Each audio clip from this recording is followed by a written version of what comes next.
Ang batang henyo, si Beatrix ay ipinanganak sa siyudad ng Erudisyo, ang sentro ng agham at teknolohiya sa Land of Dawn. Bata pa lang siya ay kilala na siyang henyo. Mabilis matuto, malikhain at may likas na galing sa pagbuo ng mga makina at armas. Hindi siya katulad ng ibang mga bata. Habang ang iba ay naglalaro, si Beatrix ay abala sa paggawa ng mga bagong imbensyon, lalo na ang mga sandatang kayang baguhin ang labanan. Ang inventor ng 4 na sandata.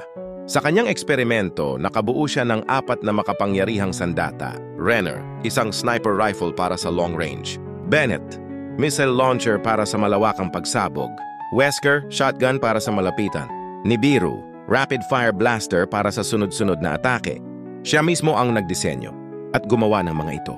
Isang patunay ng kanyang katalinuhan at dedikasyon.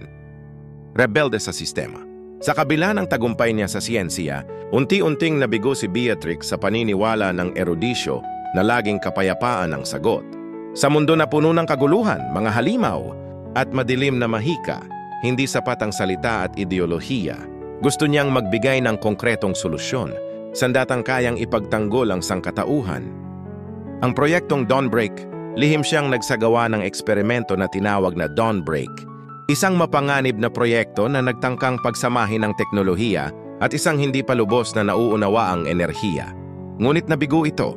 Nagdulot ito ng malaking pinsala sa erudisyo, dahilan para siya ipansamantalang itiwalag.